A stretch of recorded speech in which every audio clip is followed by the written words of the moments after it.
French Indochina, otherwise known as Vietnam, was controlled by the French government until the Battle of Dien Bien Phu marked the end of French involvement in Indochina. Giap Viet Minh's forces handed the French a stunning military defeat, and on May 7, 1954, the French Union garrison surrendered. The country was split between North and South, communist and democratic. The Vietnam War was a Cold War-era military conflict that occurred in Vietnam, Laos, and Cambodia from November 1, 1955 to the fall of Saigon on April 30, 1975. The United States was involved in South Vietnam due to the domino theory proposed by President Eisenhower, which said that if one country fell to communism, that the surrounding countries would also fall, similar to dominoes. The South Vietnamese Army, otherwise known as ARVN, was inadequately prepared to fight the North aggression. The Viet Minh, or communist guerrillas in the South, were able to move freely throughout the country and attack patrols and outposts. Eisenhower sent 15,000 military advisors to help train the South Vietnamese army, but that soon turned out to be nothing.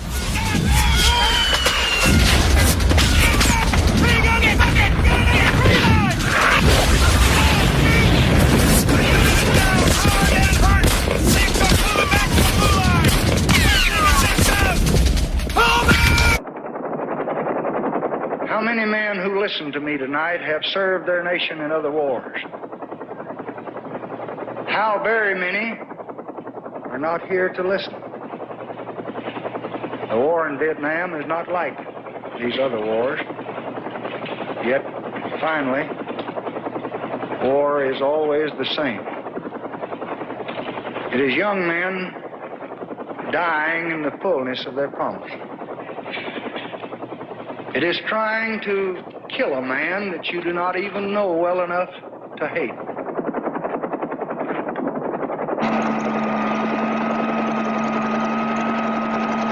Therefore, to know war is to know that there is still madness in this world.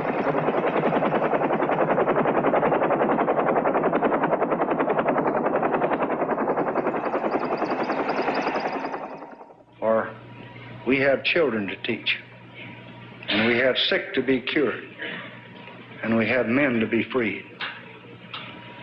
There are poor to be lifted up, and there are cities to be built, and there's a world to be helped.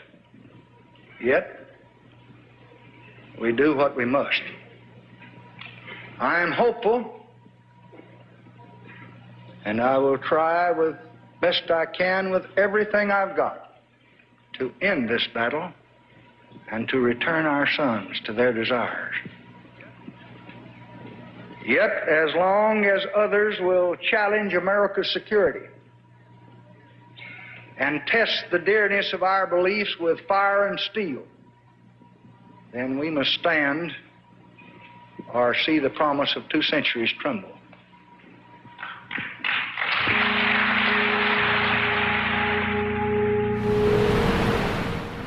In response to the Gulf of Tonkin incident of August 2nd and 4th, 1964, LBJ, per the authority given to him by Congress in the subsequent Gulf of Tonkin resolution, decided to escalate the Vietnam conflict by sending U.S. ground troops to Vietnam.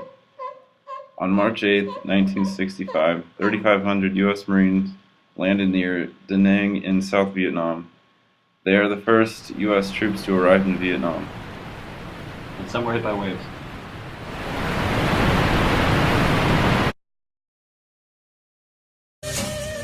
I got to see a lot of the countryside. We would take these real long walks.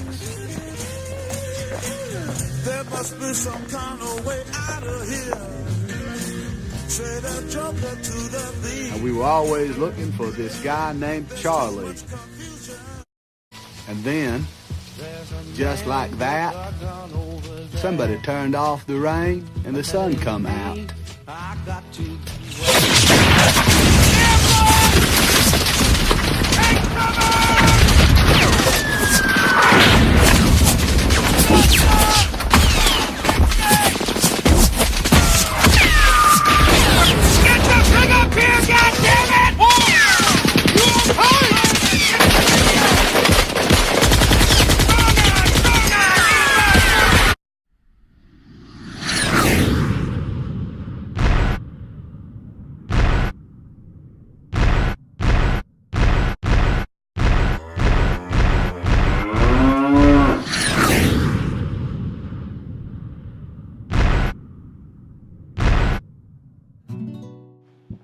In an effort to speed up peace talks with the North, President Johnson instituted Operation Rolling Thunder, a air supremacy campaign that bombarded the Ho Chi Minh Trail in Cambodia, Laos, and North Vietnam, and crippled many supply routes. It also bombed Hanoi.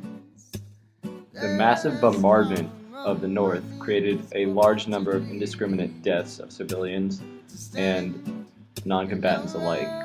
The use of napalm and Agent Orange drastically influenced many anti-war supporters' views. Anti-war movements at home were becoming widespread, and the hippie and yippie movements were both gaining momentum.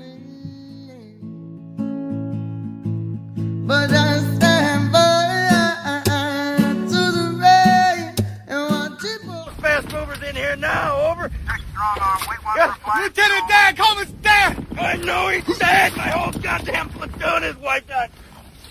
Not copy this transmission. What are you doing? Leave me here! Get away! Just leave me here! Get out! Check strong arm, how copy this God! over. God, I said leave me here! God damn it! I am Heavy Weapons Guy, and this is my new weapon. Kaboom!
Severe communist losses during the Tet Offensive allowed U.S. President Richard Nixon to begin troop withdrawals.